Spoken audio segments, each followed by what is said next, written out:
we were thinking about the cast, and the first thing they said is, who can you get? And I was like, I can get Jane Lynch. Okay, how can you get Jane Lynch? Has she read the script? I said, no, she hasn't read it, but I know she'll do it. And I called her up. Did she owe you money, or what was it? No, we've known each other a real long time, and I would have been very angry if I weren't in her first film. So I was very happy. And you sent me an email and said, read this, and I didn't even read it. Yeah, I didn't think you read it. No. It was so fast. You're like, I loved it. I'm in.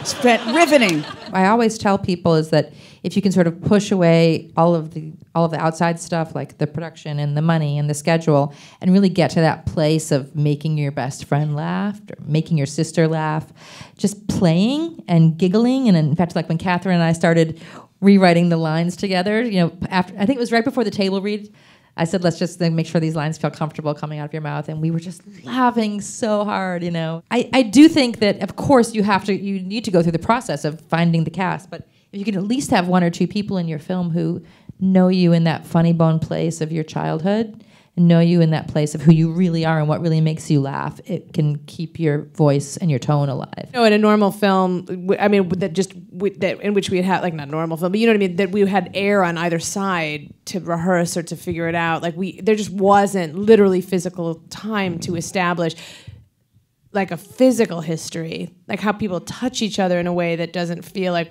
nice to meet you. Like that was like really interesting and fun to explore as actors. And we what did you do during the gig? Give us some of the specifics. We actually made love.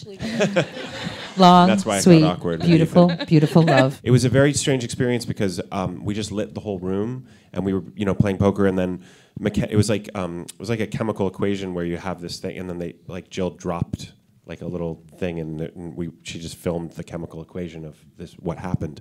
And I because it was like just half page, I didn't really know what was going to happen. Like I kind of forgot that she was going to strip. Like I really didn't know.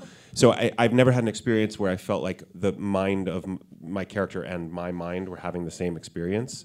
And it was kind of like this no acting required thing. And the brilliance of like Jimmy operating the camera was like, whenever something actually was really happening to me, I would feel the camera swing to me. It was this very weird thing. He had a sixth sense about where to follow the action.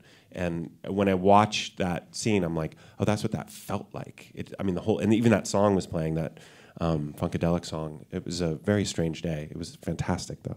Somebody once said this to me. Brett Paisel said this to me. That the feeling that you're not good enough is always there. It's like the uninvited guest at every party. I remember when we were doing our Funny or Die videos, I would wake up in the middle of the night. Besides having dialogue, I would also have the thought, don't do it. You can't do it. It's too dirty, was one of nobody's going to like it. I still have those thoughts I still have them all the time. Don't do it. You're not good enough. Your script's not good enough. Your movie's not good enough. You're not all the time. And that is just a hazard of being an artist. It means nothing. It's always there. Always ignore it. And always keep moving forward. Beautiful. Thank you.